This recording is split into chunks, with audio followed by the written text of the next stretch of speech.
Então, dando início, né, nós vamos ter a primeira palestra do dia, será a palestra do José R. Mendes, da Universidade Politécnica da Catalunha. Tá? O título da palestra será Vulnerabilidade Costeira a agentes múltiplos, né? Tá?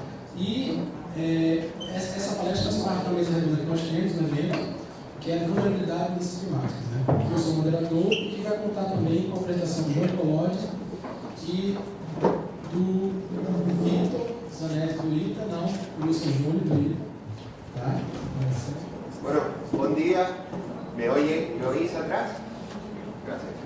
Es un placer para mí estar en Brasil, no es la primera vez, he venido muchas veces y siempre que me invitáis, pues por supuesto vengo, y sobre todo el nordeste. Curiosamente he estado como 6, 7 veces en Brasil, nunca he llegado más abajo de Salvador. Y cada vez que vengo, pues me sigue gustando más. Donde más he estado es en Pernambuco, desde los inicios invitado por Teresa y también con el profesor Valdir, y tenemos una colaboración muy grande. Por lo tanto, cada vez que vengo, para mí es un placer encontrarme con amigos, algunos no solo de aquí, sino Jacqueline ha estado ahora haciendo una estancia también en nuestra universidad, Joao también ha estado. Por lo tanto, para mí es un placer llegar a Brasil y encontrarme con amigos siempre. ¿Sí? No. Gracias. Perdón. Y por supuesto me gustaría agradecer a Pedro la invitación y por la organización y por haber elegido un sitio que no conocía. La última vez que estuve aquí estuve en Itamaracá, al norte de Recife con Valdir, y ahora estoy aquí. Ahora supongo que la próxima vez que me invitéis tendrá que ser en otro sitio, pero siempre es un placer. Bueno, lo que voy a intentar no es enseñaros nada, sino mostraros lo que hemos hecho en Cataluña. No somos ni el avance ni nada, sino simplemente lo que os voy a contar es una experiencia que espero que os sirva de algo. Y la charla está montada no solo desde el punto de vista técnico, sino tiene cosas relacionadas con gestión, cosas más técnicas, intentando dar un abanico de todo lo que hacemos. Y por supuesto, bien sea después de la charla, bien sea a lo largo de estos días que me vais a ir, sentíos libres de venir a mí. No hablo portugués, no hablo brasilero, perdón. Entiendo el brasilero, no entiendo el portugués. Cuando voy a Portugal prácticamente no me entero de nada. Aquí me entero de algo, bastante de algo. Y espero que me entendáis cuando hablo en castellano, en español, y intentaré hacerlo lo más lento posible. Suelo hablar rápido, así intentaré ser lento. ¿Estoy hablando rápido ya? Bueno, es la introducción, todavía no he empezado. O sea, bueno, esto que veis aquí es una estación de bombeo de una desaladora. Una desaladora es una instalación que produce agua dulce de agua de mar. Fue construida hace unos 5 años y buscaron un sitio en la costa que la localizaron a unos 30 metros de la línea de mar. Pero buscaron el peor sitio de la costa y la construyeron allí. En 3 años el mar llegó hasta donde estaba la estación. Durante varios días o varias semanas ha tenido que cerrarse porque la estación no podía funcionar porque llegaba el oleaje e impactaba directamente sobre la estructura. Esto es un ejemplo típico de mala decisión del gestor. Es propiedad del Estado, en ese caso de la Generalitat, y por supuesto es el encargado de buscar el sitio, construirla y mantenerla. Aquí fue una mala decisión total. Uno podría pensar que ha sido una mala decisión por desconocimiento. La administración nunca toma malas decisiones adrede, conociendo, pero es mentira. En esa costa ya habíamos dicho que había erosión, y en ese punto en concreto era donde más erosión había. Sin embargo, hubo una falta de comunicación entre la parte técnica, que sabía qué pasaba en la costa, y la parte de gestión, que tenía que decidir. Precisamente, los análisis de vulnerabilidad lo que tratan es resolver esa falta de comunicación entre el conocimiento que tenemos del medio y la toma de decisiones. Por lo tanto, cuando hablamos de análisis de vulnerabilidad, no pensemos en ciencia. Lo que estamos es aplicando cuestiones técnicas y científicas para ayudar al gestor. Si al final lo que hagamos no le sirve de ayuda, no servirá de nada. Habremos incrementado el conocimiento científico, pero no habremos cumplido con las expectativas. La expectativa de un análisis de vulnerabilidad es ayudar al gestor. La ciencia es aparte. Yo para hacer ciencia no necesito estudiar vulnerabilidad. Estudiaré por qué llega una tormenta y por qué me erosiona la costa. Yo lo que necesito es ir un paso más allá y ayudar al gestor. Por lo tanto, tenéis que saber que cuando decidimos hacer un análisis de vulnerabilidad, entramos en otro mundo. Vamos a simplificar la información y vamos a darle información al gestor para que la entienda. De nada sirve que yo le diga al propietario de la estación, este es el report de lo que pasa en la costa, y le doy 5 tomos de datos tomados durante 10 años, así, y ahí tienes toda la información, no le servirá de nada. Por lo tanto, tenemos que ir un paso más allá, y en eso es lo que consiste, o para lo que sirve, un análisis de vulnerabilidad. Pedro quería una definición, lo siento Pedro, esa es la definición más sencilla que puedes encontrar de vulnerabilidad, y no es mía, para colmo. Es tan simple como, si yo tuviese que definir la vulnerabilidad, diría que es el potencial del sistema costero a ser dañado por un hazard. No tengo definición para hazard. Si lo dijese en castellano, alguien entendería una cosa y otro entendería otra. Y supongo que en brasilero será lo mismo. Por lo tanto, es el potencial del sistema a ser dañado por un hazard. Y eso implica dos cosas. Que por un lado, tenemos que evaluar el hazard, pero tenemos que evaluar también cuál es la capacidad del sistema a resistir ese hazard. Por lo tanto, imaginaos, si estudiamos la erosión, no es suficiente. Una playa puede ser erosiva, pero no vulnerable. Tenemos que evaluar el daño generado por el hazard, pero la capacidad que tiene el sistema de resistir. Si no, no habremos calculado vulnerabilidad. Por lo tanto, implica evaluar dos partes. Esta es una ecuación, y en este caso una ecuación lingüística. Cuando lo evaluamos, medimos dos partes, la parte negativa y la parte positiva. Y la vulnerabilidad será la diferencia en ambas. Negativa, el impacto del hazard. Positiva, la capacidad de adaptación del medio. Lo que sería, en términos también lingüísticos, tenemos que medir la susceptibilidad de la costa a ser dañada por algo y la resiliencia. Y esto también es un término castellano que es una traducción literal del inglés de resilience. No tenemos una palabra equivalente y lo más parecido es resiliencia, que no existe. Vamos al diccionario y no existe como palabra. Pero lo que medimos es capacidad positiva y negativa. En el caso de tormentas, la respuesta negativa dependerá de las tormentas, pero también del tipo de costa y del uso que queramos evaluar. En el caso positivo, dependerá de la costa, del uso que queramos evaluar, pero de otro agente totalmente distinto. Por lo tanto, a la hora de evaluar vulnerabilidad, no solo tenemos que tener en cuenta el agente que produce el hazard, sino también el que nos ayuda a recuperar la costa. Todos los ejemplos que voy a dar son de Cataluña, nada que ver con Brasil. Para los que no sepáis dónde estamos, yo, aunque vivo en Cataluña, no soy catalán, soy de las Islas Canarias, soy casi africano. Hay dos tribus blancas en África, una en Sudáfrica y la otra son las Islas Canarias, aunque pertenece a España. Entonces, vivo en Cataluña y esto es el Mediterráneo, esto es Cataluña. Es una costa del orden de unos 700 kilómetros de longitud. Y no tenemos un océano enfrente como tenéis vosotros, sino un mar cerrado. Pero a pesar de ello, a veces tenemos eventos extremos. Esto es una tormenta que, de acuerdo con una categoría que inventamos un alumno mío y yo, es categoría 5, casi como los huracanes, y aquí tenéis una playa que originalmente está a una altura de 3 metros sobre el nivel del mar. En esta tormenta está directamente bajo el nivel del mar, y todo esto que veis aquí es una calle, aquí llena de arena, porque toda la arena de la playa ha ido a parar acá. Es decir, aunque estamos en un sitio relativamente protegido en comparación con el océano, sufrimos bastantes daños. Esa misma tormenta, que eso era en una playa, impactó la totalidad de los 700 kilómetros de la costa. Y todos estos puntos son zonas donde se detectaron numerosos daños asociados a ese temporal. Si vemos lo que ha pasado en los últimos 50 años, aquí tenemos un indicador de daños, no es dinero. Hemos ido a la hemeroteca, hemos hecho una compilación de cosas y lo que hemos buscado es un indicador que nos dice el daño acumulado cada año a lo largo de la costa catalana, desde los años 50 hasta la fecha. Y aparentemente, bueno, aparentemente no, el indicador aumenta a lo largo del tiempo. Pero ojo, no quiere decir que sea debido a la cuestión del clima. De hecho, los análisis que tenemos de la costa catalana indican que las tormentas son estacionarias en el tiempo, no ha habido un incremento. Pero ¿qué ha ocurrido? Que cada vez ponemos cosas de más valor en la costa. Por lo tanto, la misma tormenta va a generar más daño. ¿Qué pasa? Que la costa se está erosionando, la misma tormenta cada vez llega más adentro.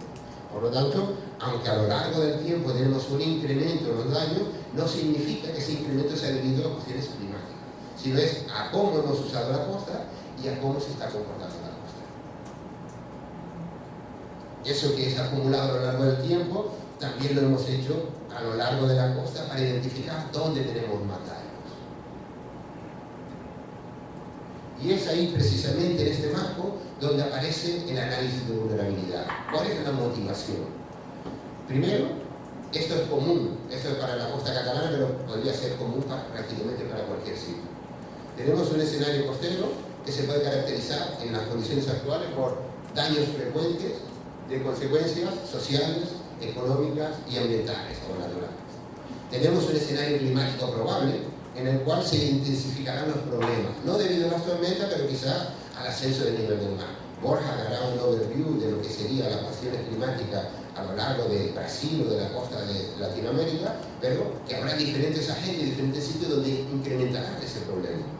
Tenemos un escenario económico que brutalmente ha impactado a España y a Europa en general, que son que los recursos son limitados y cada vez más escasos. Por lo tanto, ¿cuál es la necesidad? La necesidad es que nuestros gestores inviertan de forma óptima los recursos existentes para prevenir los daños. Yo le exijo le debería exigir a mis administradores que los pocos recursos que haya se repartan de forma bien. Y bien no significa democrática. Democrática sería que a lo largo de toda la costa yo le dé la misma cantidad de dinero a todos los municipios. Y eso no es bien. Bien será determinar a lo largo de la costa qué zonas son las que requieren de mayor inversión, independientemente que el administrador piense que eso no es democrático. Y es aquí donde aparece el análisis de vulnerabilidad. La idea sería ayudar al gestor a tomar decisiones para asignar o concentrar los recursos para prevenir los daños. Y ojo, un análisis de vulnerabilidad en este caso es un análisis offline. Análisis offline significa que yo lo voy a gestionar para una tormenta. Eso sería un sistema de alerta. Ya hay una tormenta y decido qué hacer. Aquí lo que voy a hacer es, tengo unos recursos para prevenir, prevención. Y lo que voy a decidir es en qué parte de la costa de Pernambuco lo voy a concentrar. O lo voy a tener dispuestos para ello. Y para eso nos servirá el análisis de vulnerabilidad. Decimos análisis de vulnerabilidad a múltiples agentes o a múltiples escalas. Esto sería un esquema general. Cada bloquecito corresponde a un proceso diferente. Y en esencia lo único que tendremos que hacer es identificar a lo largo de nuestra costa cuáles son aquellos hazard o aquellos agentes que actúan y que en algún momento dado podrán determinar una respuesta negativa en el sistema.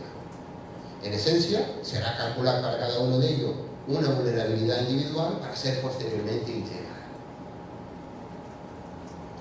En nuestro caso, en el caso de la costa catalana, los agentes que hemos considerado y que estamos considerando serían al impacto de temporales, que es normalmente el que más está interesado el gestor porque afecta directamente la infraestructura y es muy espectacular en términos de daños, a erosión costera a largo plazo, inundación fluvial en la desembocadura de algunos ríos y a la subida relativa del nivel del mar. Como os dije antes, la cuestión de cambio climático asociado a tormentas no es un hot point en el caso de Cataluña porque no tenemos una tendencia bien definida en lo que sería la variación en tormentas. Por lo tanto, pensando en cambio climático, solo pensamos en sea level rise. Cuando hablamos de daños, tenemos que pensar que los daños pueden ser muy diferentes. Y como lo que queremos ver es cómo la costa se ve afectada, lo primero que tenemos que definir es cuál es el estado óptimo de nuestra costa. Y ese es el principal elemento que tenemos que considerar en un análisis de vulnerabilidad. ¿Cuándo mi costa está a salvo? Porque si yo lo que estoy considerando es cuándo estará dañada, tengo que pensar cuál es el estado que para mí es correcto. Será contra el que yo voy a enfrentar mis procesos. Y en base a eso lo que tenemos que definir es qué funciones tenéis en vuestra costa y qué tipo de costas tenéis. En nuestro caso, la costa, tenemos costa acantilada y costa arenosa, pero nos centramos básicamente en costas arenosas. ¿Por qué? Porque las costas arenosas son las que más uso tenemos, o las que más uso hacemos, y de las que más provecho económico también obtenemos. Básicamente, nuestra playa funciona para tres funciones ecológicas principales.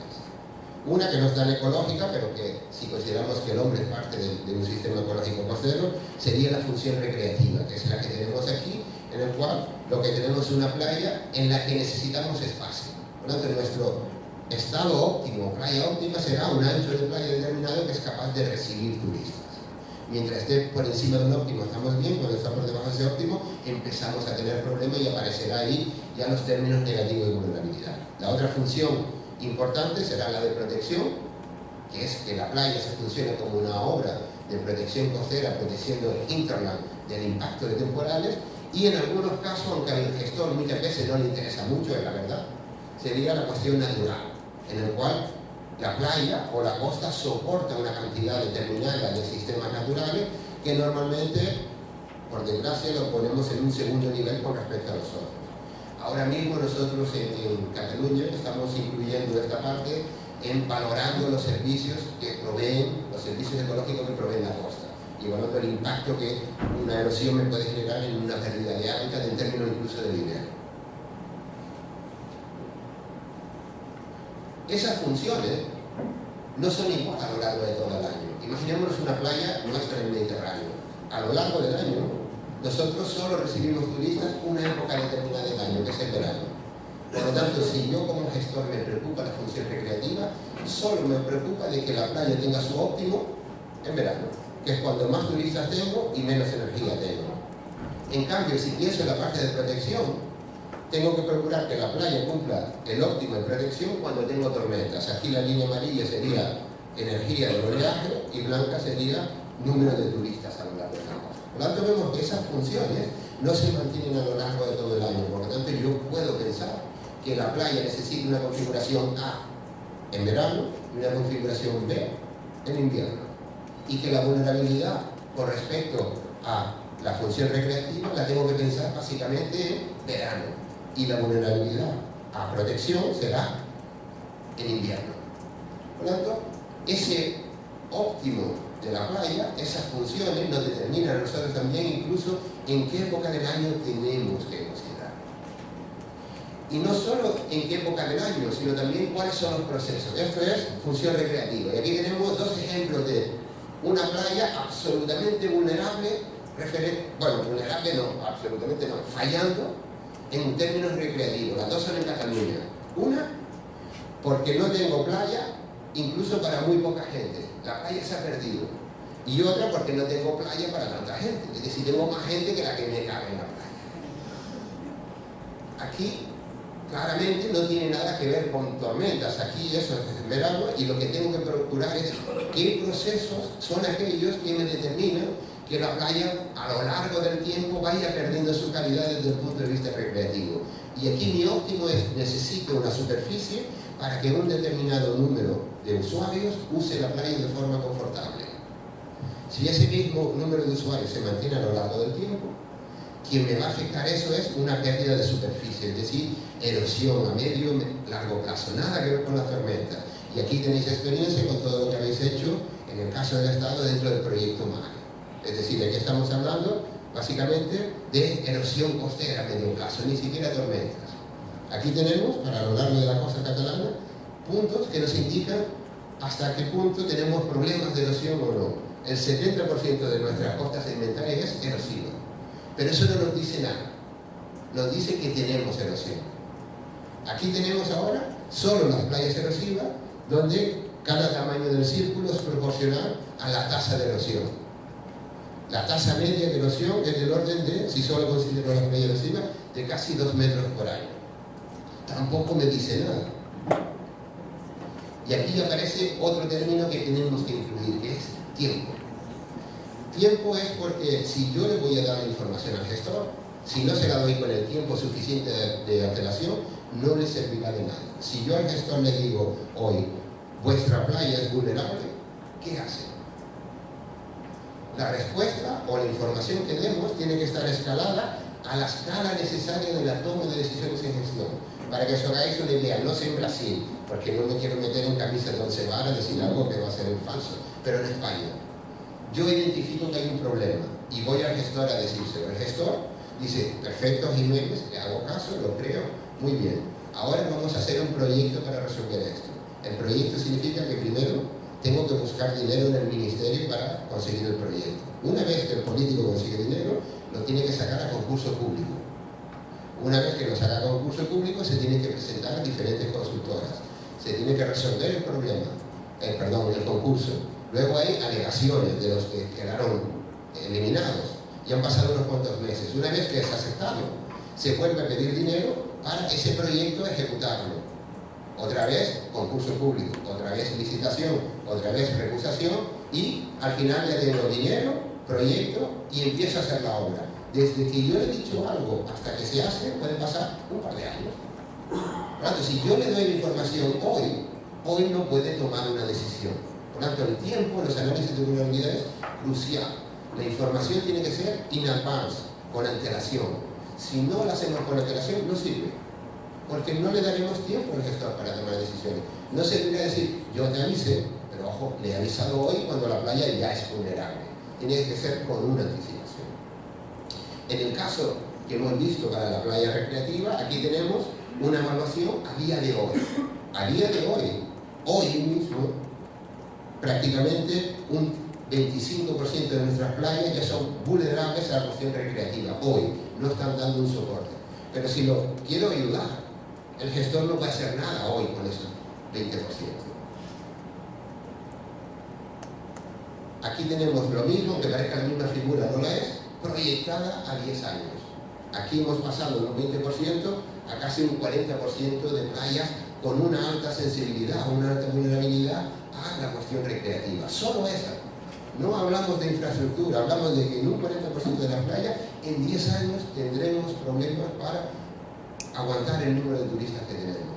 Y ojo, en España, el 10% del PIB viene directamente del turismo y del turismo costero.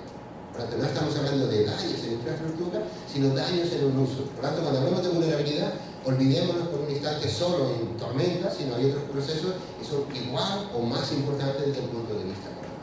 Pero el tiempo aquí es fundamental, es decir, pasamos de 25% a 40% en 10 años y el gestor tiene que conocerlo para tomar una decisión. De lo contrario, en 10 años se encontrará con el problema y no podrá hacer nada.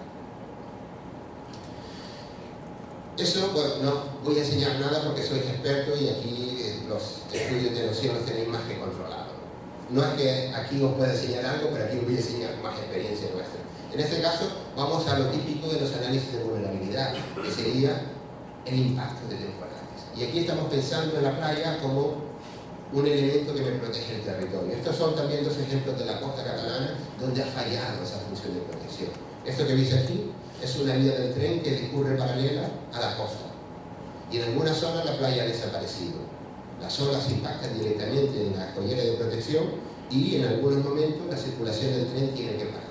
Eso supone un impacto económico y aparte del impacto social que supone es una línea de alta ocupación que llega a Barcelona y viene mucha gente cada día a trabajar a Barcelona. Por lo tanto, cuando ocurre eso se para el tren durante un par de horas y se afecta a muchísima gente.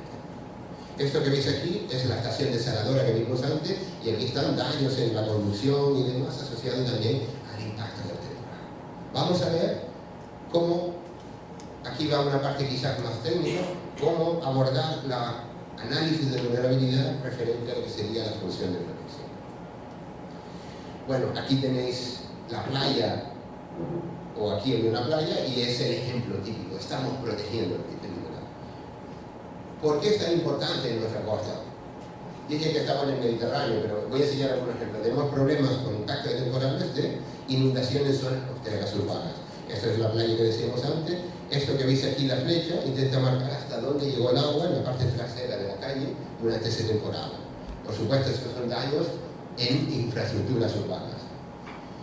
En este caso, pues bueno, aquí hay una calle, aquí hay otra y se quedó inundada con arena. El municipio tiene que hacer una inversión en limpiar toda esa arena, en limpiar todas las infraestructuras. Por lo tanto, los problemas de inundación generalmente no ocasionan problemas de muertes, pero sí de daños a la administración.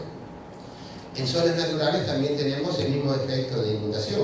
Muchas veces no lo apreciamos porque no estamos allí. Esto es en una costa del Taita y donde lo único que tenemos detrás son zonas naturales y agrícolas. Aquí tenéis abanico overwash, depósitos de overwash durante el temporal que inundan los campos de arroz. Tenemos, por supuesto, cuando ya no es inundación, tenemos daños frecuentes en infraestructura. Estos son paseos marítimos distintos y aquí veis el impacto de los temporales. En algunos casos tenemos solo una isla barrera, pero tan buena que se rompe. Es decir, una única barrera, pero tiene todos los procesos que podéis encontrar en una isla barrera, desde overwash hasta rollover hasta breaching, que es esto. Aquí tenéis, eso es la línea de orilla antes del impacto temporal y aquí es como se quedó después del temporal. Aunque os parezca que el litoral catalán es desastroso, es decir, tantos problemas, están seleccionados a adrede, no pasa eso todos los días. Muchos de ellos pasan de vez en cuando, pero lo que sí es necesario es saber dónde puede pasar a lo largo de la costa para ello estar prevenido.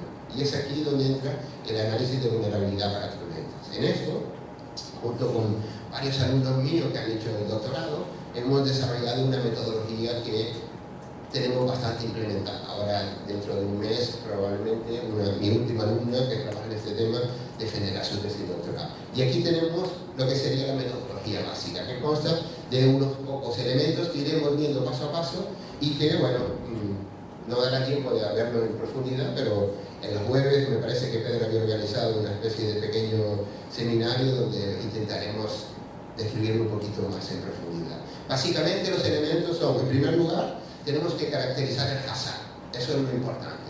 Y aquí el hazard lo vamos a hacer en dos pasos. En primer lugar, el forcing, el elemento climático que me genera el hazard. Y aquí es crítico en qué zona estamos, ya lo veremos. Luego, la evaluación del hazard en sí. Tenemos que caracterizar la costa, definir la vulnerabilidad y evaluarla. Básicamente son 5 pasos que vean secuenciales y vamos a ir viendo cada uno de ellos. En primer lugar, antes de ver la metodología, lo que hay que tener muy claro es que no es un warning system. No estamos desarrollando un sistema que da la alarma para un temporal. Vamos a planificar a largo plazo y eso significa ver al territorio en su conjunto. Por lo tanto, más que pensar en una tormenta, vamos a pensar en nuestro clima de tormentas en su totalidad. Aquí tendríamos el ejemplo. Esto es el impacto de un temporal a lo largo de la costa. Es el mismo temporal registrado en el norte, en la parte central y en el sur de Cataluña. En esa tormenta, en el norte hemos tenido una altura de ola significante, casi de 7,5 metros. En la parte central, un poquito menos, 4,5 metros, y en la parte sur, mucho menos, 3 y algo. Si yo fuese a buscar un sistema para esta tormenta en particular, solo tendría, o la zona más vulnerable probablemente sería el norte, en términos de hazard. Pero no estoy pensando para esta tormenta, sino para todas. ¿Qué es lo que haremos? Registraremos todas las tormentas en este punto, en este y en este. Las juntamos y lo que vamos a hacer es obtener una distribución de probabilidades. Y lo que voy a buscar, el gestor lo que va a buscar es qué parte de la costa es más vulnerable asociada a una probabilidad determinada. No a una tormenta, sino a una probabilidad. Porque yo lo que voy a definir, mi elemento en común será, quiero saber dónde tengo que invertir para proteger la costa asociada a temporales de probabilidad de 10 años de periodo de retorno o 25 años de periodo de retorno. No a una tormenta, sino a la totalidad del clima de oleaje. Esa es la diferencia entre análisis de vulnerabilidad y warning system. El warning system es para una tormenta. El análisis de vulnerabilidad es para todo mi clima de forzamiento. En este caso de temporales. Forzamiento. Esta es una particularidad de la costa catalana. Probablemente no sirva en Brasil o no sirva en otro sitio. Para nosotros el forzamiento básico es el oleaje. En otro sitio el forzamiento básico durante temporales es el storm surge, la marea meteorológica. ¿Por qué? Porque en nuestro caso la marea meteorológica es muy pequeña. Mientras que, por ejemplo, el remonte, el run-up inducido por un temporal de oleaje es como 10 veces más que el storm surge. En la costa holandesa, cuando tienen un super temporal, el storm surge llega hasta 6 metros de subida del nivel del mar solo por efectos meteorológicos. Ahí el storm surge es mucho más grande que el remonte, que el run-up. En nuestra costa, en el mejor de los casos, son 50 centímetros de storm surge. Por lo tanto, para nosotros la marea es secundaria. No tenemos marea astronómica. Aquí tenéis un rango de marea de 2,5 metros o algo así. En nuestro caso son 25 centímetros. Por lo tanto, cuando definimos el forzamiento y queremos caracterizar el forzamiento, tenemos que tener en cuenta las particularidades del sitio. En este caso es oleaje. Otro punto clave. No se puede hacer un análisis de vulnerabilidad sin datos. Olvidaos, no tengo datos, dedícate a otra cosa. Simple. Y aquí viene la parte que le toca a los gestores. Es muy poco, tiene muy poca rentabilidad política invertir en datos. ¿Por qué? Porque los datos no se pueden cortar con una tijera. O sea, yo no puedo ir y cortar con una tijera, queda inaugurada esta boya de oleaje. O queda inaugurado este primer año de datos de oleaje. No. Aquí hay que invertir para cuando se necesite. Porque si me vais a pedir información relevante para largo plazo, tengo que invertir en saber cuál es el forzamiento que tengo a largo plazo. Y aquí no vale medir un año los datos o comprar un sensor de presión y ponerlo en la playa durante 15 días y decir, tengo datos de oleaje 15 días enfrente de mi playa. No sirve para nada. No sirve. Sirve para la ciencia, pero no para este tipo de análisis. Tanto datos necesarios y es responsabilidad de la administración, no de las universidades, no de los centros de investigación, salvo que tengan una dotación específica. Pero esto es una necesidad. En nuestro caso, hemos sido hasta ahora suertudos, hemos tenido suerte hasta ahora, porque ahora somos pobres. Y nuestro gobierno catalán se acaba de dar cuenta de que somos pobres y que teníamos una red de oleaje con varias boyas y que, ¿por qué voy a pagar yo eso habiendo tantos problemas de crisis? Claro, eso es esto. Pero queda muy bien de cara a la sociedad decir, he ahorrado gastos aquí, no ahorran gastos en otras cosas, pero en esto sí que no les importa ahorrar. Y acaban de cerrar la red de medidas. No tienen dinero, pues este año no vamos a tener datos de oleaje nuevos. Cuando tengan dinero, pues tendremos un pasivo de 2 años. En la universidad hemos pagado 1 año de mantenimiento de la red porque la llevábamos nosotros. Pero solo para que os deis una idea de la importancia que se le suele dar a los datos cuando son absolutamente fundamentales. Independientemente de ello, hasta donde se hizo este análisis, teníamos una buena cobertura de datos instrumentales, pero también tenemos lo que podrían ser sustitutivos de esos datos. Que no sé, supongo que aquí hay algún político, no lo debería decir, que cuando no tenemos datos lo podemos sustituir, pero no lo debería decir, pero lo podemos hacer. Es decir, cuando no hay datos, podemos utilizar datos de hindcast. Podemos utilizar un modelo y podemos no inventarlo, simularlo lo que pasó. Y eso lo utilizamos y se ha hecho para muchas zonas. Entonces, en el caso concreto de nuestra costa, tenemos datos más hindcast que se extiende desde el año 57 hasta ahora. Es decir, tengo una serie de casi 50 años de datos que me permite caracterizar adecuadamente mi oleaje a lo largo de toda la costa.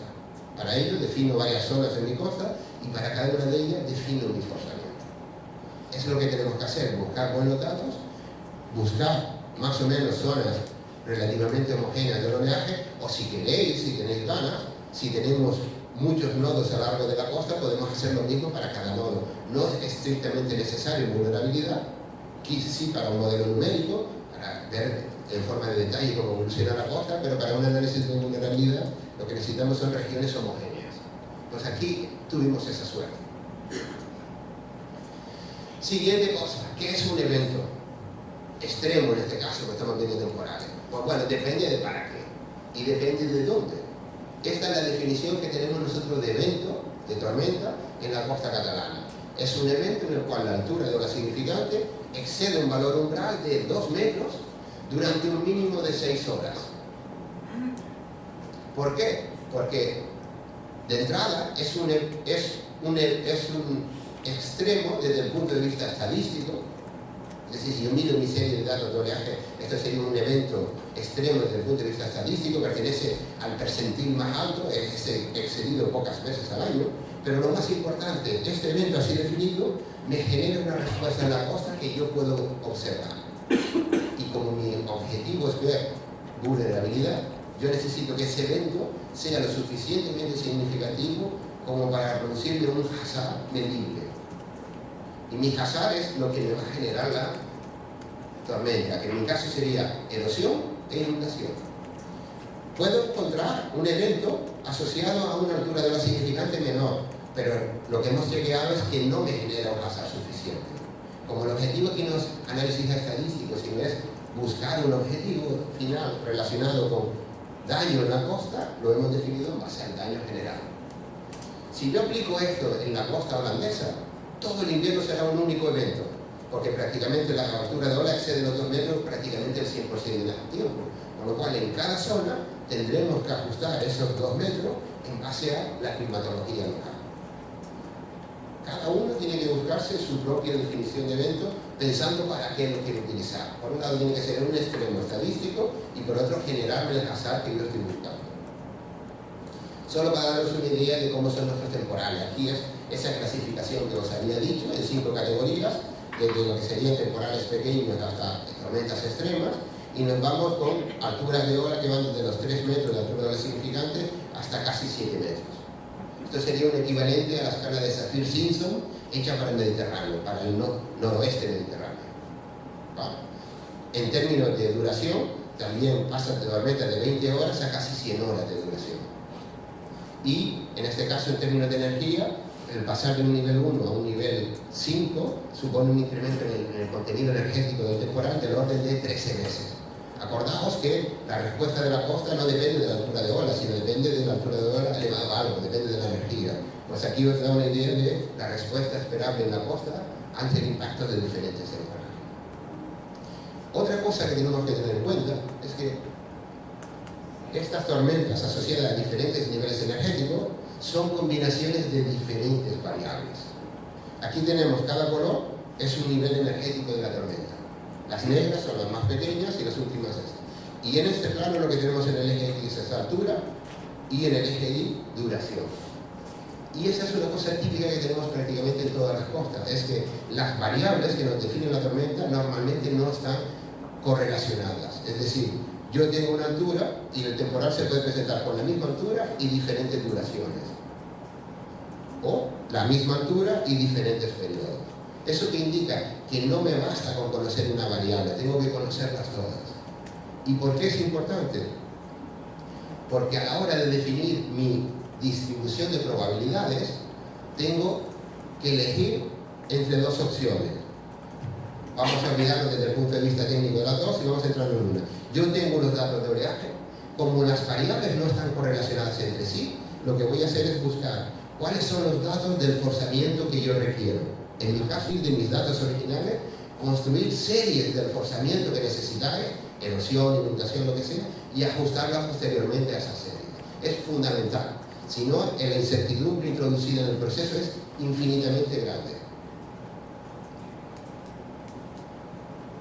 Solo para lo que os comentaba antes, esto es remonte para playas disipativas, remonte para playas reflejantes, para cada una de las categorías en el caso del litoral catalán. Estamos hablando de remontes que pueden llegar hasta unos 4 metros. Y la línea negra es el storm surge asociada a esa tormenta. Aquí veis la diferencia entre ellos. Por lo tanto, en inundación pensamos básicamente en oleaje más que en storm surge.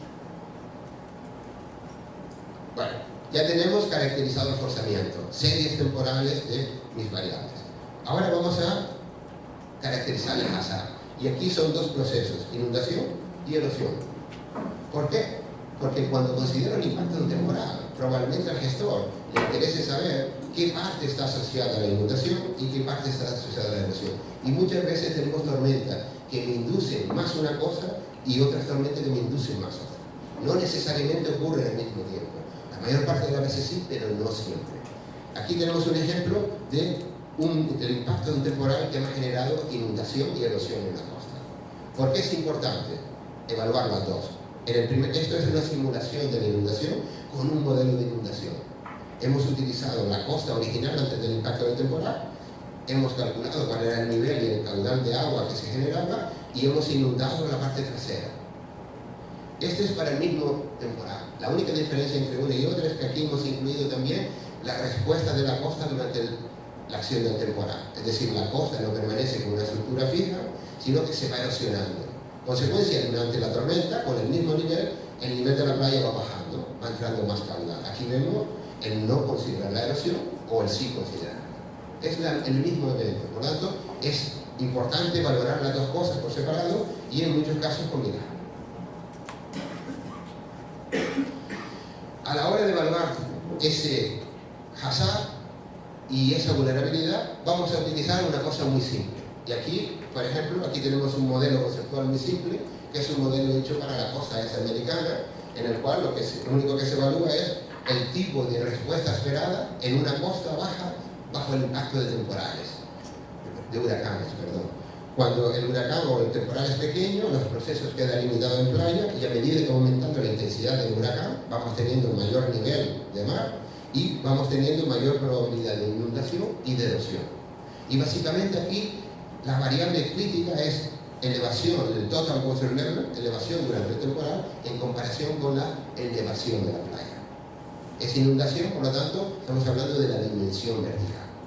Por supuesto, esto tendría que ser también complementado con la variación en horizontal. Me llega el temporal y lo que ocurrirá es que mi playa se erosionará. Por lo tanto, tengo una variación en vertical para inundación y horizontal para la parte de erosión. A la hora de valorar el hazard para inundación, tenemos dos variables principales: remonte, runoff, y stone surge, que en nuestro caso es pequeño, pero en términos generales sería la contribución de ambas.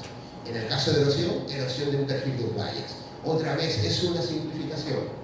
Cuando pensamos en erosión del perfil de playas, estamos imaginándonos procesos perpendiculares a la playa. Sabemos que no son los únicos, que hay otros, vale, pero tenemos que vivir con ellos. Es una simplificación. ¿Cómo lo calculamos? No voy a enseñar la fórmula, pero sí voy a decir cuál es. Entonces, en el caso de remonte, ojo, dependerá del tipo de costa que tengáis. Si estamos en playa, tenéis que buscar una fórmula que os predica el forcing para esa característica. En el caso de playa, remonte, básicamente hay un último modelo que es el de Stockton, que es específico para playa, desarrollado a partir de datos de remonte en playa, y no nos sirven los datos de estructuras. No nos sirve la fórmula de remonte pensada para un talud de joyera. Y hay otro modelo, también que es el de Race, del posterior, que da unos valores ligeramente mayores. ¿De qué depende? Depende de la altura de la ola, depende del periodo y depende de la pendiente de la playa. O lo que es lo mismo, el mismo forzamiento impactando en una playa disipativa y en una playa reflejante me generará más o menos inundación. Por regla general, ya lo sabéis, cuanto mayor sea la pendiente, mayor será el remonte. Playas reflejantes serán más fácilmente inundables que playas disipativas. En el caso de la erosión, nosotros desarrollamos una fórmula paramétrica utilizando el modelo de Sevich. Es un modelo de erosión de perfil. Y lo que hicimos es hacerla de forma paramétrica porque tenemos que hacer muchos cálculos. Y lo hice con un alumno mío, y por eso pone aquí la fórmula de Mendoza y Jiménez. No os la recomiendo porque está hecha específicamente para nosotros, pero es utilizado en base al modelo de Sevich. ¿De qué depende? De la altura, del periodo y de la duración de la tormenta. Y también de la velocidad de caída del sedimento. O sea que de las olas depende de la altura, periodo y duración, y de la playa, de la pendiente y de la velocidad de caída. Y con esto nos va a permitir calcular la magnitud del hazard. Y como decíamos antes, en vulnerabilidad añadimos la parte positiva. Para inundación será cuán alta es la playa, y para erosión cuán ancha es la playa. Aquí tenemos un ejemplo de la diferencia entre una misma tormenta, erosión e inundación. Aquí tenemos la serie desde el año 57 al año 2010 de las mayores tormentas por año. Esto es en términos de inundación y esto es en términos de erosión. Aquí tenemos anomalías. Anomalías no es más que el valor de cada año menos el valor de la media. Valores positivos, que son los rojos, son por encima de la media. Valores rosa, por debajo de la media. Esto me indicaría años especialmente peligrosos en términos de inundación y los otros años relativamente suaves.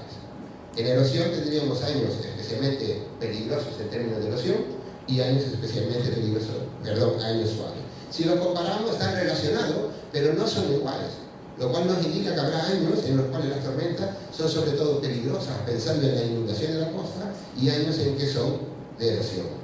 Por lo tanto, ese es el porqué de hacerlo de forma diferenciada. Una tormenta en particular puede generar un proceso u otro, y no lo sabemos si no lo disociamos. ¿Vale? Aquí lo tendríamos para una zona de la costa catalana y tendríamos el equivalente a lo largo de toda ella. Aquí solo hemos incluido la parte de olas, de tormentas. Ahora introducimos un elemento adicional de variabilidad. En cada sector yo tengo multitud de playas. Aquí tenemos en un sector, en un trocito, varias playas, que son las que están de color. Pues bien, ahora lo que hacemos es caracterizar cada playa en términos de dos variables: pendiente y sedimento, porque son las dos variables que hemos medido en nuestro indicador. En vuestro caso, igual hay que poner si hay manglares, manguezales. ¿Por qué? Porque generará una respuesta diferente. Por lo tanto, tenemos que buscar qué parámetros necesito de la playa que me mida la capacidad de respuesta o de adaptación al sitio. Y ahora lo que hago es, todos estos datos, todos los puntos son las playas que tengo, lo agrupo en 5 clases principales, o 6, en este caso son 6. Y para cada una de ellas, evalúo lo que sería la erosión, aquí debajo, y la inundación. Hago mi serie para playa tipo 1, playa tipo 2, playa tipo 3, así desde reflejantes hasta disipativas, variando el rango. Una vez que tengo esto, ya lo puedo ajustar a esa distribución de probabilidades que decíamos antes. Y ahora tengo para 3 zonas de la costa catalana, en el sur, en el centro y en el norte, mi distribución de probabilidades de inundación y mi distribución de probabilidades de erosión. Hasta dónde me llega a nivel del mar asociado a una probabilidad determinada. Y cuánto se me erosiona con esa probabilidad. Y ahora llega la parte final. Vamos a hacerla. Ya tenemos el hazard, falta la vulnerabilidad. Aquí entra otra vez el gestor. Y hay que tomar una decisión. Usted quiere evaluar la vulnerabilidad a tormenta. ¿A qué tormenta? ¿Cuánto quiere estar usted seguro? A mí no me vale que me diga tormentas. Ya hemos visto que las tormentas tienen asociada una probabilidad. Me tiene que decir a qué probabilidad. Por lo tanto, es obligación o deber del gestor decir cuánto quiere estar seguro, qué periodo de retorno. ¿Vale? ¿Cómo lo hacemos? O él te lo dice directamente o le damos alguna pista. Aquí tenéis una ecuación que me relaciona la probabilidad de que en un periodo de tiempo determinado ocurra un evento de una probabilidad A. Me relaciona 3 cosas: riesgo asumible, periodo de vida y periodo de retorno. Y me va a permitir a mí ayudar al gestor a tomar decisiones. Por ejemplo, en nuestro caso nosotros utilizamos unas recomendaciones dadas por el Ministerio de Obras Públicas para obras de protección costera, que nos dice una obra de protección costera, y en este caso la playa está actuando como tal, debe de tener una vida útil del orden de 25 años de mínimo. Por lo tanto, yo fijo el valor de N a 25 años. Y ahora, si yo voy a hacer el análisis, voy a pensar en cómo es mi costa. Si mi costa es muy importante, yo no me interesará que mi costa esté muy segura. Por lo tanto, lo que asumiré es que la probabilidad de que falle en la obra, en este caso la playa, tiene que ser muy baja, porque si ocurre es un desastre. En cambio, si mi costa tiene poco valor, me puedo permitir que mi obra, en este caso la playa, falle. Y por lo tanto la probabilidad puede ser muy alta. Este valor de P variará entre 0 y 1. Cuanto más importante sea mi costa, este valor se aproximará a 0, porque yo me interesará que mi playa no falle, porque lo que pierdo es mucho. Las recomendaciones que nos da nosotros el Ministerio, que nos daba, estaban del torno de si lo que tenemos detrás vale poco, podemos asumir una probabilidad de presentación del 50%. Si vale un poquito más, del orden de un 30%. Y así disminuyendo a medida de que valga más o menos. Con esos dos valores ya tengo la pista de qué tormenta voy a incluir en el análisis. Si considero que mi costa vale poco, el periodo de retorno a analizar será de 37 años. Si mi costa vale un poquito más, mi periodo de retorno es 70 años. Ya tengo a qué tormenta voy a hacer el análisis de vulnerabilidad. Por supuesto, el gestor siempre puede decidir, quiero que me analice la tormenta con un periodo de retorno de 50 años, de 100 años o de la que sea. Pero si no, aquí tenéis una pista. Esto lo que nos indica es que en dos costas distintas, con el mismo clima de oleaje y las mismas playas, puedo tener un resultado diferente. ¿Por qué? Porque dependerá de lo que tengan en la costa. Si mi costa es muy importante, yo necesitaré hacer el análisis para tormentas muy grandes. Mientras que si lo que tengo es de poco valor, no necesitaré hacer un análisis para tormentas muy grandes, sino tormentas pequeñas. Acordaos que es para decidir tomar inversiones. Pues aquí tenemos, ya seleccionamos nuestro periodo de retorno y entramos a lo largo de las 3 zonas de la costa para cada tipo de playa, cuál sería la magnitud del forzamiento. Para playa tipo 1, pues aquí el remonte sería de 2 metros. Para una playa tipo 3, pues sería de 4. Y así sucesivamente. Ahora me falta calcular, ya sé, hazard asociado a la probabilidad. Ahora vulnerabilidad. Y para ello comparamos, decimos, el remonte con la altura de la playa y el retroceso de la playa con el ancho. Y aquí viene un problema, que es absolutamente subjetivo. Mi variable la voy a escalar entre 0 y 1. 0 mi playa segura, 1 mi playa vulnerable. ¿Vale? Y entre ese valor 0 y 1 puedo definir numerosas curvas, tantas como yo quiera. Aquí tenéis diferentes opciones. ¿Cuál es la mejor? Dependerá del sitio en particular y del objetivo que tengáis. Lo único que tenemos que definir es un punto a partir del cual la vulnerabilidad es mínima y un punto a partir del cual la vulnerabilidad es máxima. Aquí tenéis diferentes opciones. Por ejemplo, en este caso, para inundación, yo digo que la playa está segura cuando la altura excede 2 veces la altura del remonte, es decir, la playa es muy alta. Yo sé que ahí no le pasará nada a la playa en términos de inundación. Y que la playa está totalmente vulnerable cuando la playa es inferior al remonte, en 2 metros. Con lo cual estoy determinando que entra mucha agua en la playa. Pero eso puede variar en función de nuestros objetivos. Lo único que hemos hecho es hacer la pendiente de la recta que une ese punto de entre 0 y 1. Puede ser más vertical o más tendida. Cuanto más vertical será más conservadora. Pequeños cambios generan un cambio muy alto en la vulnerabilidad. Y aquí está la aplicación. Aquí tenemos toda la costa o un segmento de la costa separado por playa para un mismo evento y tengo todas las zonas en las cuales para inundación a un periodo de retorno determinado, en este caso 50 años, tengo vulnerabilidades desde muy altas a muy bajas. Si esto lo tengo para inundación, esto lo tengo para erosión, que no tiene nada que ver una con otra, ¿no? Es decir, están relacionadas pero no son las mismas. Por lo tanto, tenéis un análisis diferenciado y que le permita al gestor tomar decisiones en términos de erosión o de inundación. Me falta integrarlo si quiero. ¿Cómo lo integro? Bueno, aquí tenéis, hay diferentes tipos de integración. El que no debéis coger nunca es la media. Nunca. ¿Por qué? Porque la media te suavizaría los resultados. Tenéis que tomar otro tipo de criterios. Nosotros estamos trabajando con criterios en el cual imponemos unas determinadas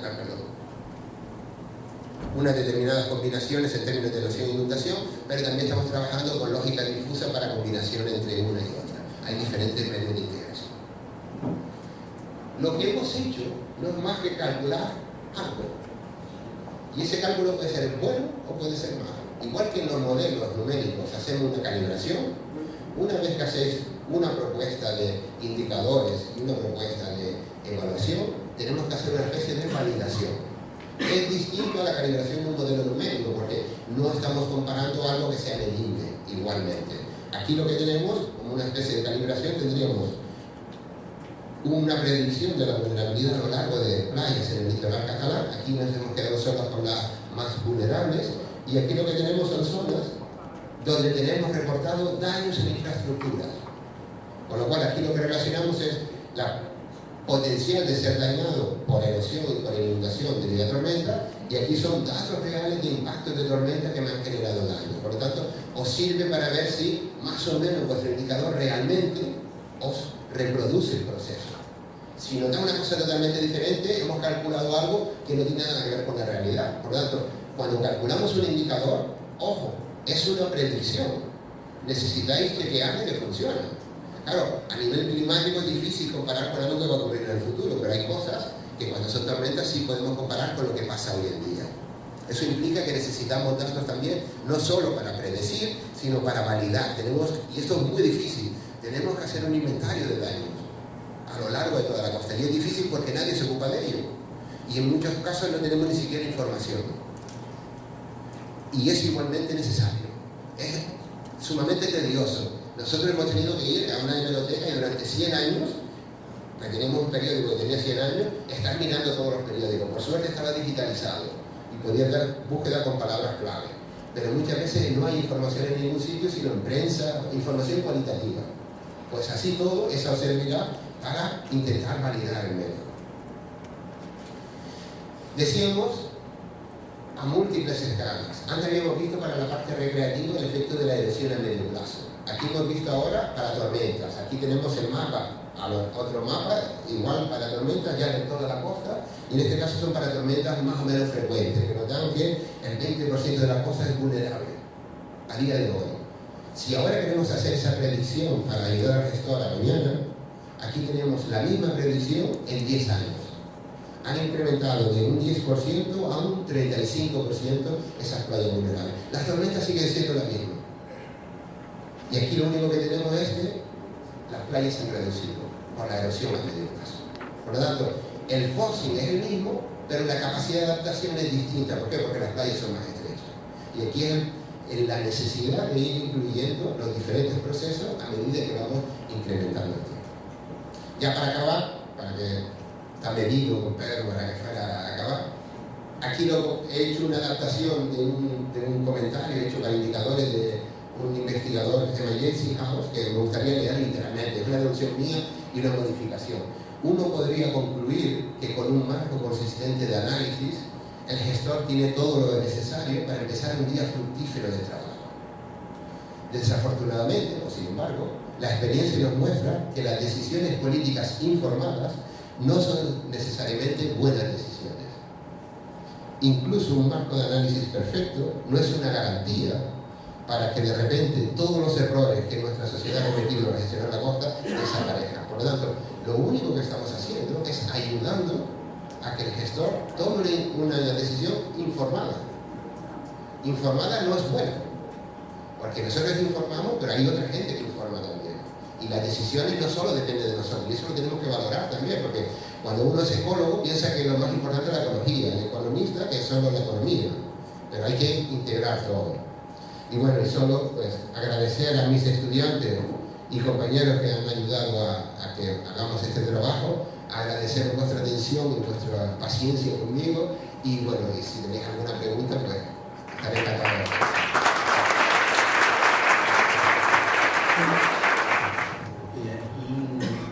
Em algum desses estudos e trabalhos que vocês desenvolveram lá, vocês têm a variável socioeconômica valorada, alguma coisa nesse sentido relacionada à vulnerabilidade? Ahora tenemos un proyecto que estamos incluyendo la parte socioeconómica y ambiental. Pero cuando incluyes la parte socioeconómica y ambiental, más que vulnerabilidad, normalmente lo que hacemos es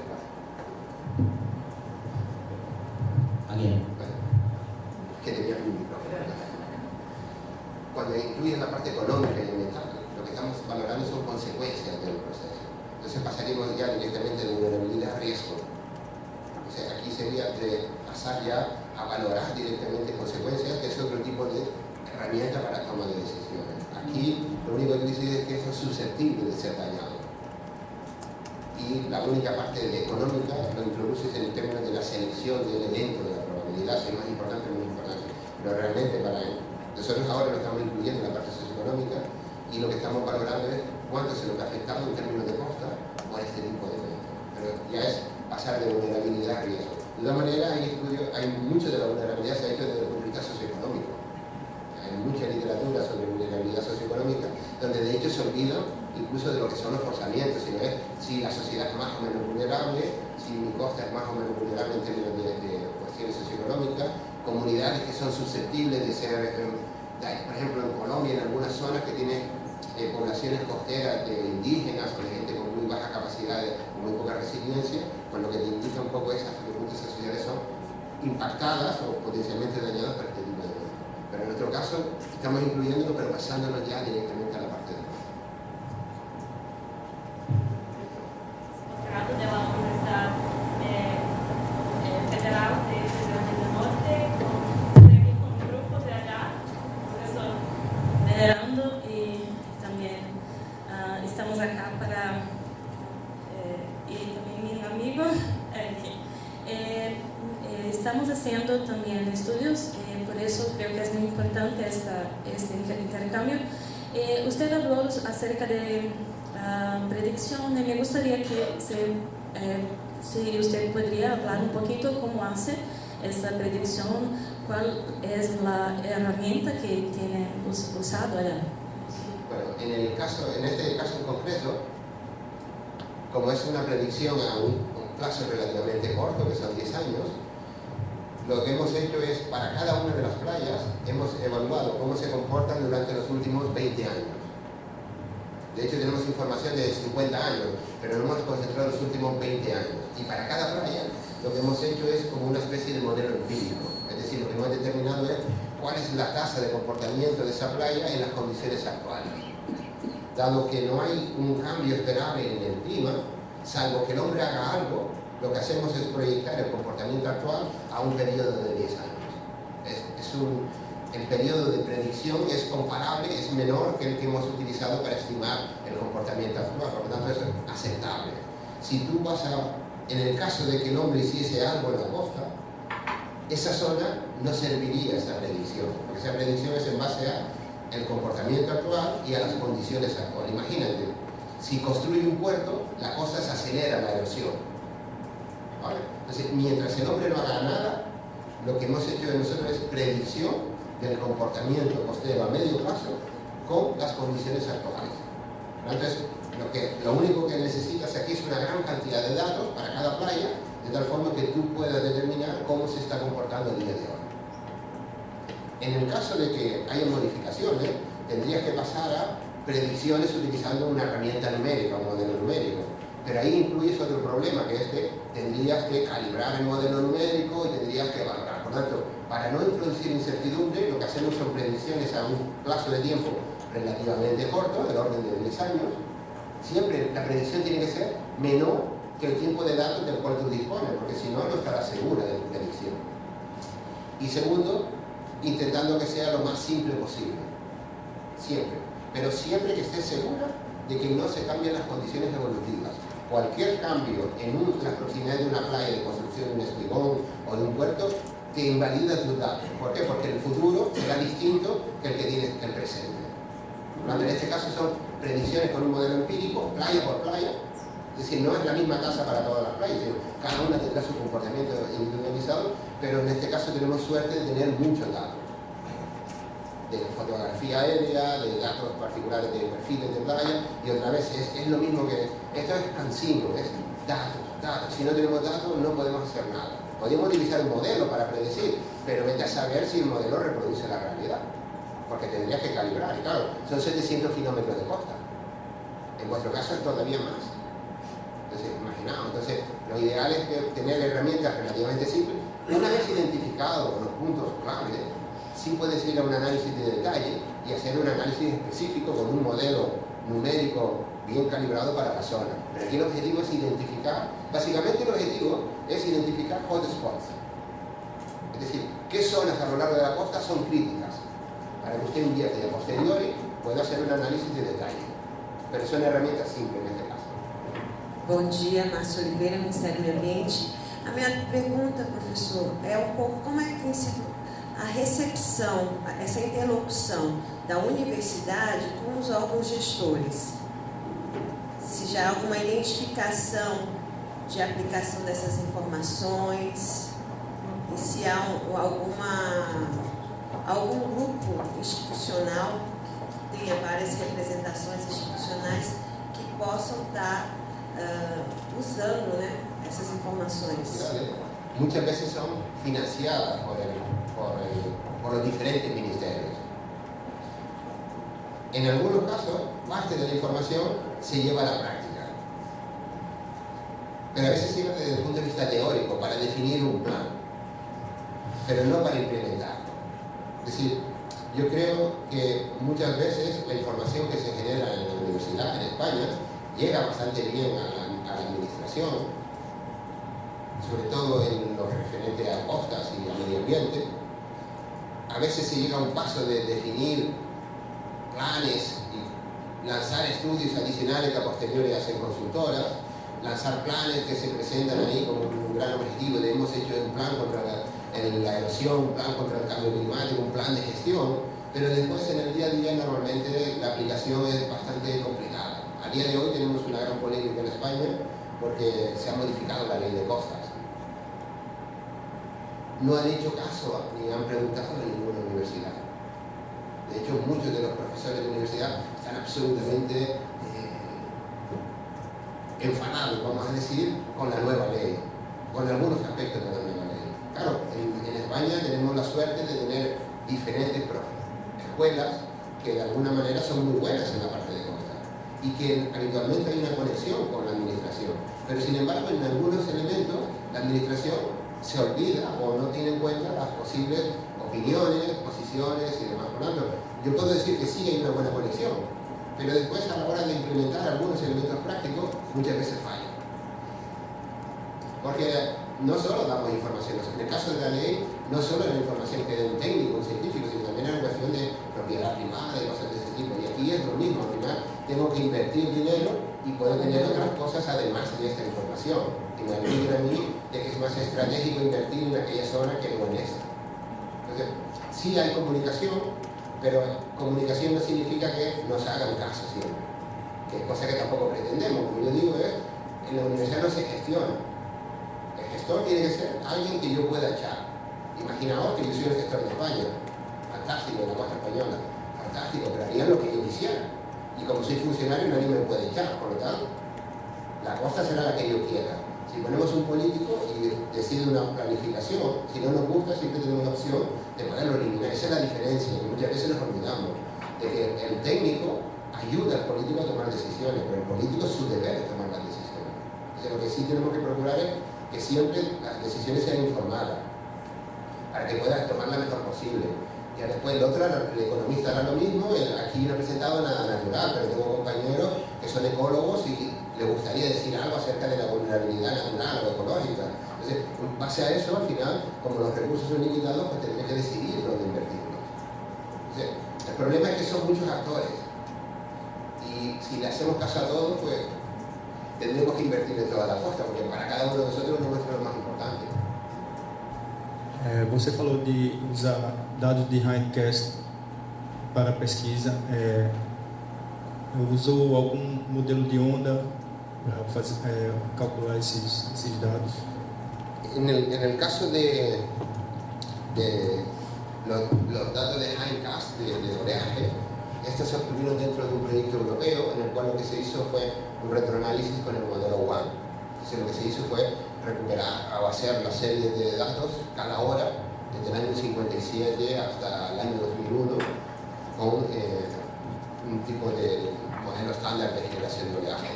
A posteriori se han hecho diferentes tipos de simulaciones de esta clase para la misma zona, con diferentes campos de viento, con diferentes resoluciones de malla, y al menos en lo que es en nuestra zona, o en la zona de Europa en general, hay muy buenas predicciones de oleaje. Diferentes bases de datos, que aunque son de la misma zona, no dan lo mismo. No dan lo mismo. Es decir, porque dependiendo de la resolución del campo de viento que se meta y demás, las series obtenidas, en términos generales podemos decir que son parecidas, pero no son exactamente iguales. Entonces, el modelo WAN es un modelo muy estándar, pero la aplicación con un campo de viento determinado de un tipo o de otro va a producir resultados distintos. Aquí entra otra vez el problema que hablábamos antes del modelo numérico, el problema de la calibración. Es decir, en el caso vuestro, pues, si no tenemos boya, pues se hace una predicción, que de hecho hay para los estudios de cambio climático, se ha hecho para todo el mundo prácticamente, y lo que hay que ver es que están validados o representan de forma adecuada la climatología de la zona en particular. Pero yo creo que ahora podemos considerar que lo que es la simulación en sí es trivial, vamos a ponerlo entre comillas. Lo que no es tan trivial es que al final el clima oleaje representa la realidad. Pero en este caso es eso, y después lo que tenemos el último periodo que tenemos datos reales medidos. Con lo cual tienes un solape entre predicción y medida que te permite hacer una buena validación de los datos. Sobre a metodologia, você falou que vocês estão começando a utilizar a lógica FUSE. Então, eu tenho um certo receio que é nesse ponto que uma análise mais quantitativa, baseada em processos, ela começa a se tornar mais qualitativa e subjetiva. Como é que é a sua visão sobre isso? Sobretudo o uso dessa ferramenta. En la parte lógica difusa solo se utiliza en un elemento. De hecho, el análisis de vulnerabilidad es un análisis subjetivo, porque el objetivo es la medida del hazard. O sea, yo puedo decir, la ola sube hasta 5 metros, el remonte o el stone surge. Y ahora yo le tengo que decir a alguien que usted tiene que hacer algo sí o no. Sí o no es tomar una decisión. Entonces, yo tengo que decir que esto es vulnerable. ¿Cuándo es vulnerable? Cuando me pasa un determinado valor. ¿Por qué ese determinado valor? Que sea. Entonces, al final, en la mesa de vulnerabilidad tú mides algo muy bien o simulas, pero al final dices, todo esto vale 3 euros. ¿Cuándo cae aquí? ¿Cuándo cae allá? En nuestro caso hemos puesto una regla de ese tipo. Utilizamos o estamos utilizando la lógica difusa para combinar procesos distintos. Aquí, por ejemplo, si yo quiero dar para tormentas el indicador global, tengo que integrar erosión más inundación. Como tengo que sumar peras con manzanas, son dos cosas distintas, tengo que decidir cómo. Si saco el promedio es una mala opción, porque me daría, imagínate, una cosa que es muy vulnerable a inundación y nada vulnerable a erosión, la media me da 0,5. Significa que la vulnerabilidad es media, pero es mentira porque es muy vulnerable a un proceso. Entonces, la lógica difusa te permite un poco el mezclar peras con manzanas con algún tipo de criterio. Por supuesto, ese criterio es en base al conocimiento. Yo tengo amigos que son estadísticos y que cuando hablan de lógica difusa te miran mal, se giran y ya no te vuelven a hablar nunca más, al menos en 2 días, en 3 días, hasta que se olvidan, porque dicen que eso no es ciencia y que al final es una cosa muy subjetiva. Pero la toma de decisiones, muchos de los sistemas de toma de decisiones están basados simplemente, aunque no lo sepamos, en lógica difusa. Incluso muchos de los semáforos que funcionan por ahí están basados en sistemas de control de lógica difusa. Entonces, es para ayudar a la toma de decisiones, no en cuanto a la cuantificación. La cuantificación es puramente cuantitativa, con herramientas súper controladas. A la hora de convertir a usted tiene o no tiene, tenemos que ir un paso más allá. Y el problema es, imaginémonos que yo digo, si vale 0,5, usted tiene que hacer algo. Si vale por debajo de 0,5, no tiene que hacer nada. Y si vale 0,49, ¿qué hago? Entonces, ahí es donde entra la lógica difusa, para ayudar a las transiciones. Entonces, es un mundo muy subjetivo, pero la toma de decisiones en sí es un mundo subjetivo. Baseado nas séries temporais que foi realizado por vocês, por exemplo, na década de 50, do século passado, há a possibilidade de vocês também, se vocês já utilizaram um tipo de dado geológico, por exemplo, datação, o problema aqui no Brasil, em algumas áreas, pela falta de uma série temporal contínua e extensa, muitas vezes a análise geológica, o padrão do comportamento das barreiras, elas podem servir como uma variável para que a gente consiga mensurar, quem sabe, o processo de inundação, principalmente quando a gente pega esses cenários de IPCC, que está projetando uma coisa para 100 anos. Vocês trabalham também com essa questão de análise de dados geológicos, por exemplo, datação de barreira?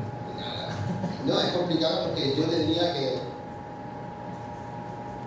los datos geológicos son datos, pero para este tipo de análisis es un proxy. Es decir, me sirve para representar el proceso inducido por algo que yo no sé que fuese algo. Tengo la respuesta, por lo tanto para mí es un proxy. Para algunas cosas o para algunos de los procesos lo puedes hacer con la parte geológica, sobre todo para los procesos a muy largo plazo. Y de hecho tengo compañeros que trabajan en estadística extrema y están los métodos bayesianos, donde incluyes información cualitativa. Es decir, para obtener clima de oleaje extremo hay un método que es bayesiano en el cual tú puedes incluir información de este tipo, subjetiva o cualitativa. Claro, también en todo esto hay diferencias de criterio. ¿Es menos formal o igual de formal? Depende del proceso y depende del tipo de datos. No hay una regla cuando no hay, así como cuando hay datos, tú puedes tener una receta para seguir. Cuando no hay datos, dependerá, o cuando hay pocos datos, dependerá del tipo de datos. Yo diría a priori que para procesos de muy largo plazo la información geológica es buena, porque a muy largo plazo probablemente no vamos a tener otro tipo de datos, será el único dato, pero para procesos de este tipo lo complementaría con simulaciones. Es decir, si vamos a ver cuestiones de tormenta, probablemente lo que sí podamos hacer es como se hace en paleoceanografía, que es intentar, viendo lo que pasa, intentar recuperar cuáles fueron las condiciones que hubieron. Y eso sí se puede combinar con modelos más o menos numéricos, aplicados de forma más estándar. Es decir, voy a intentar reproducir qué clima tuvo que haber para generarme ese tipo de respuesta. Y de alguna manera intentar recuperar esa información numérica o cuantitativa que no tendríamos. Es decir, sería combinar las dos cosas.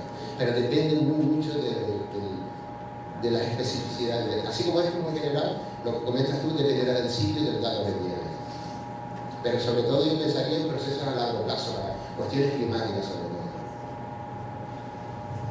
Bem, pessoal, acho que a gente já pode passar para o próximo. Tá? Agradeço imenso a presença da palestra.